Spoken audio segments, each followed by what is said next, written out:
Hello' everyone. যোৱা ক্লাছত আমি চালোঁ যে চিপাহী বিদ্ৰোহৰ ফলাফলসমূহ কি হৈছিলে, তাৰ যি সামাজিক ফলাফল আছিলে আৰু যি সাংবিধানিক ফলাফল আছিলে সেই সম্পৰ্কে চালোঁ। আজি এই ভিডিঅ'ত আমি চাম যে যিহেতু চিপাহী বিদ্ৰোহৰ ফলস্বৰূপে আমাৰ ভাৰতবৰ্ষৰ শাসনভাৰ ব্ৰিটিছ চৰকাৰ যি ইংলেণ্ডত আছিল, ইংলেণ্ডৰ ৰাণীৰ অধীনলৈ গৈছিলে। তো সেই শাসন ব্যৱস্থাৰ সম্বন্ধে আমি চাম। চ' ইয়াত দিয়া আছে ইংলেণ্ডৰ ৰাণীৰ প্ৰত্যক্ষ শাসন আৰু ভাইচৰয় লৰ্ড কেনিঙৰ দ্বিতীয় কাৰ্যকাল। চ' লৰ্ড কেনিঙে প্ৰথমজন ভাইচৰয় হিচাপে ইয়াত কাৰ্যনিৰ্বাহ কৰিছিল। প্ৰথমতে তেওঁ কি আছিলে, গভৰ্ণৰ জেনেৰেল আছিলে আৰু পিছত ভাইচৰয় হ'ল, যিহেতু শাসনভাৰ ডাইৰেক্ট প্ৰত্যক্ষভাৱে আমাৰ ইংলেণ্ডৰ ৰাণীৰ হাতলৈ গ'ল।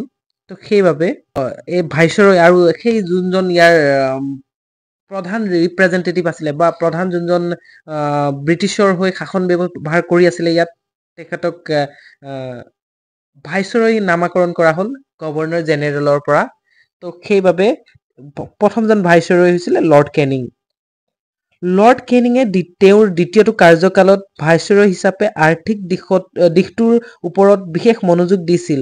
চ' ভাইচৰয় হোৱাৰ লগে লগে তেওঁ লৰ্ড কেনিঙে যিহেতু অৰ্থনৈতিক ক্ষেত্ৰত তেওঁ মন দিছিল, মানে তেওঁ অৰ্থনৈতিক কাৰ্যকলাপবিলাকৰ ওপৰত বিশেষকৈ গুৰুত্ব দিছিলে। কাৰণ যিহেতু চিপাহী বিদ্ৰোহ হৈছিলে, ইংলেণ্ডৰ যি আমাৰ ব্ৰিটিছ শাসন ব্যৱস্থা বা ইংলেণ্ডৰ যি ব্ৰিটিছ শাসন আছিলে, সেই ব্ৰিটিছ শাসনৰ আৰ্থিক জুৰুলা হৈ গৈছিলে, যিহেতু এখন যুদ্ধ বহুত দিন ধৰি চলাইছিলে।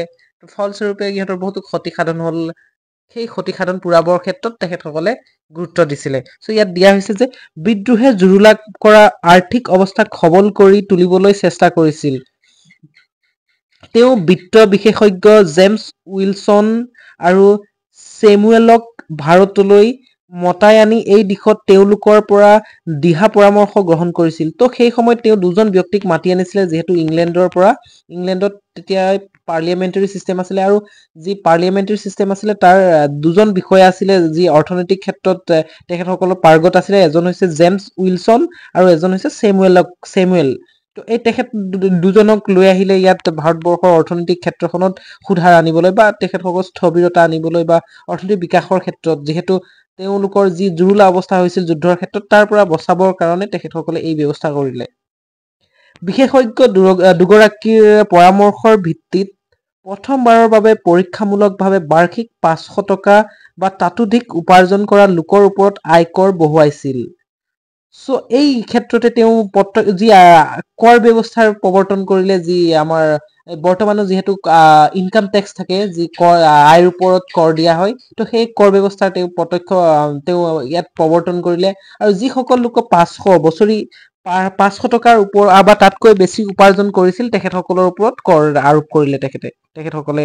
সেইটো এটা তেখেতসকলৰ সিদ্ধান্ত দিলে বা তেখেতসকলে পৰামৰ্শ দিলে। এই ক্ষেত্ৰত আমদানিকৃত সামগ্ৰীৰ ওপৰত শতকৰা 10% আমদানি শুল্ক ধাৰ্য কৰিছিল। তো ইয়াত যি আমদানিৰ ক্ষেত্ৰত বাহিৰৰ দেশৰ পৰা যদি কোনোবা ভাৰতীয় বা যিকোনো ব্যৱসায় ব্যক্তি ইয়াত থকা ভাৰতীয় মূলৰ বা বাহিৰৰ হ'লেও, যিহেতু বিদেশৰ তেখেতসকলৰ হওক, যদি আমদানি কিছুমান বস্তু কৰে বা কেঁচা সামগ্ৰীয়ে হওক আমদানি কৰে বা ব্যৱসায় ৰিলেটেড যি চূড়ান্ত সামগ্ৰী, সেই চূড়ান্ত সামগ্ৰীসমূহ আমদানি কৰাৰ ক্ষেত্ৰত তেখেতসকলে আমদানি শুল্ক প্ৰয়োগ কৰিলে ইয়াত 10%। 1859 খ্ৰীষ্টাব্দত বংগ ৰাজহ নামৰ আইন প্ৰণয়ন কৰি চিৰস্থায়ী বন্দোবস্তই সৃষ্টি কৰি যোৱা খেলি মেলিৰ অৱসান ঘটাইছিল। তো ইয়াত এখন নতুন আইন, বংগ ৰাজহ নামৰ এখন আইন আনিলে 1959 চনত, যি এটা চিৰস্থায়ী বন্দোবস্ত নামৰ ব্যৱস্থা এটা আছিলে। সেই ব্যৱস্থাৰ জৰিয়তে খেতিয়কসকলৰ যি খেতি, সেই খেতিৰ ওপৰত এক্সপ্লইট হৈ আছিল বা শোষণ হৈ আছিলে, তো সেই অৱসান ঘটাই তেওঁ নতুন বংগ ৰাজহ নামৰ এখন আইন আনিলে। সেই বংগ ৰাজহ নামৰ আইনখনৰ জৰিয়তে এই যি চিৰস্থায়ী বন্দোবস্তৰ যি এক খেলি মেলি আছিলে বা মানুহক সন্তুষ্ট কৰিব নোৱাৰিছিলে, তাৰ প্ৰতিকাৰ কৰিবৰ কাৰণে ব্যৱস্থা কৰিলে। এই আইনে ৰাইটসকলক ভূমিৰ ওপৰত নিজস্ব কৰ্তৃত্ব প্ৰদান কৰিছিল। আৰু ইয়াত এই আইনৰ এটা কি কৰিলে, যি ৰাইটসকল আছিল, খেতিয়কসকল আছিলে, সেই খেতিয়কসকলক তেখেতসকলৰ যি ভূমি, খেতিৰ ভূমিৰ ওপৰত তেখেতসকলৰ নিজস্ব কৰ্তৃত্ব, তেখেতসকলৰ নিজৰ যি ভূমিৰ অধিকাৰ, সেই অধিকাৰ প্ৰদান কৰিলে সেই ৰাইটসকলক। নীল ব্যৱসায়ীসকলৰ কবলৰ পৰা নীল খেতিয়কসকলক সুৰক্ষা কৰিছিল আৰু ইয়াত নীল ব্যৱসায়ী এক গোষ্ঠী আছিলে। এই নীল ব্যৱসায়ী গোষ্ঠীৰ কবলত পৰি আছিল খেতিয়কসকলৰ বহুত শোষণ কৰিছিলে। কম মূল্যত তেখেতসকলে কেঁচা সামগ্ৰীসমূহ কেঁচা সামগ্ৰীসমূহ সেই ব্যৱসায়িক গোষ্ঠীটোক দিব লগা হৈছিলে। তো এই ব্যৱস্থাৰো অৱসান ঘটালে এই নতুন আইন আনি।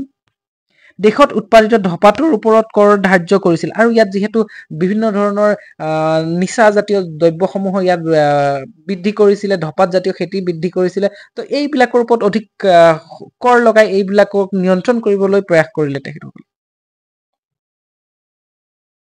লৰ্ড কেনিঙে শিক্ষা ব্যৱস্থাৰ উন্নতিৰ বাবে উদাৰ শিক্ষা সংস্কাৰ আঁচনিখন ভাৰতত প্ৰৱৰ্তন কৰি প্ৰত্যেক প্ৰদেশতে এজন সচিবৰ তলত শিক্ষা বিভাগ এটা মুকলি কৰিছিল।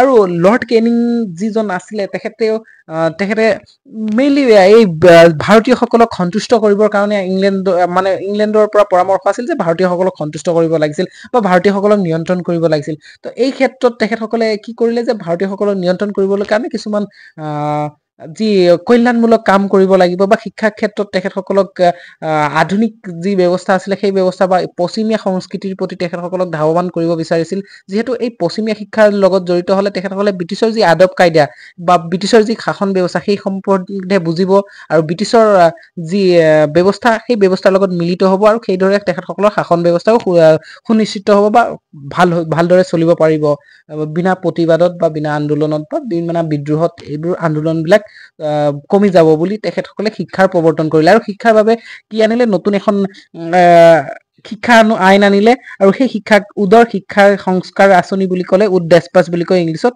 আৰু এই উদাৰ নীতিৰ মতে নতুন এখন শিক্ষা ব্যৱস্থা ইয়াৰ সংস্কাৰ কৰিব বিচাৰিলে আৰু প্ৰত্যেকখন প্ৰদেশ, যিহেতু প্ৰদেশ ব্ৰিটিছৰ আণ্ডাৰত যিবিলাক প্ৰদেশবিলাক আছিল, প্ৰত্যেক প্ৰদেশত এটা ছেক্ৰেটেৰিয়েট সচিব আছিল আৰু সচিবৰ আণ্ডাৰতে এটা শিক্ষা বিভাগৰ ব্যৱস্থা কৰিলে। লৰ্ড কেনিঙে সেনা বাহিনীৰ ক্ষেত্ৰত কিছু সাংগঠনিক পৰিৱৰ্তন কৰিছিল। বিভিন্ন জাতি আৰু বিভিন্ন ধৰ্মাৱলম্বী সৈনিকক একগোট কৰি এটা মিশ্ৰিত ভাৰতীয় সেনা বাহিনীৰ গোট গঠন কৰিছিল। নতুনকৈ গঠন হোৱা গোটটোত ভালেসংখ্যক ইউৰোপীয় সেনাক নিয়োগ কৰিছিল। আৰু এই শাসন ব্যৱস্থাটোত কি কৰিলে, যিহেতু এই যি সৈন্য বাহিনীৰ বহুত সাংগঠনিক এটা দিশ আছে বা সাংগঠনিক যি এটা ব্যৱস্থা আছিলে, তাত কি আছিলে যে আগৰ ব্যৱস্থাত কি আছিলে, যি মুছলিম সৈন্য বাহিনীবিলাক বেলেগ ধৰণে আছিলে বা বেলেগ এটা গোট আছিলে ৰেজিমেণ্ট, বা যোনটো ব্ৰাহ্মীণ গোট এটা ৰেজিমেণ্ট বেলেগ আছিলে। সত্ৰিয়বিলাকৰ বা যোনবিলাক বেলেগ বেলেগ ধৰণৰ জনজাতি আছিলে আমাৰ ইয়াত, সেই জাতিবিলাকৰ নিজৰ এটা ৰেজিমেণ্টবিলাক কৈছিলে। কিন্তু এই লৰ্ড কেনিঙে কি কৰিলে, সকলোকে মিশ্ৰিতভাৱে কৰি পিনে কি কৰিলে, এটা গোটত কি কৰিলে, বিভিন্ন ধৰণৰ জাতি জনগোষ্ঠীৰ লোকক তাত মিলিত কৰি দিলে, যাতে তেখেতসকলে একত্ৰিত হৈ পিনে কোনো ব্ৰিটিছৰ এগেইনষ্টে যুঁজিব নোৱাৰে। তো সেই এটা ব্যৱস্থাটো কোনে কৰিলে, লৰ্ড কেনিঙে সেই ব্যৱস্থাটো পলিটিক্সটো খেলিলে বা সেই সাংগঠনিক ক্ষেত্ৰত যি সৈন্য বাহিনী সেই এটা কূটনীতি বা এটা কি কৰিলে, এটা তেখেতসকলে ব্ৰিটিছৰ ফালৰ পৰা সেইটো এটা নিজৰ ৰাজনৈতিক এটা ভাল ব্যৱস্থা কৰিলে।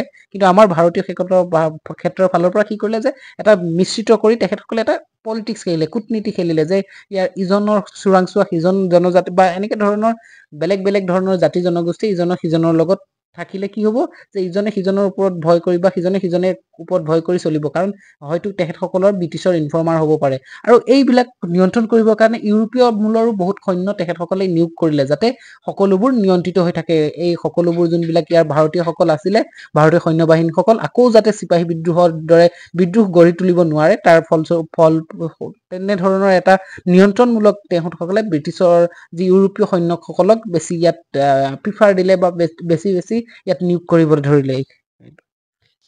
তো আজিলৈ ইমানেই, যে আমি ইয়াত চালো লৰ্ড কেনিঙে কেনেধৰণে ইয়াত প্ৰথম অৱস্থাত তেখেতসকলে কি ধৰণে শাসন ব্যৱস্থা, ইংলেণ্ডৰ শাসন ব্যৱস্থা যি আছিলে ৰাণীৰ অধীনত তেখেতসকলে প্ৰথম চোৱা কি ধৰণে কাৰ্যকৰী কৰিছিল তাৰ ওপৰত চালো।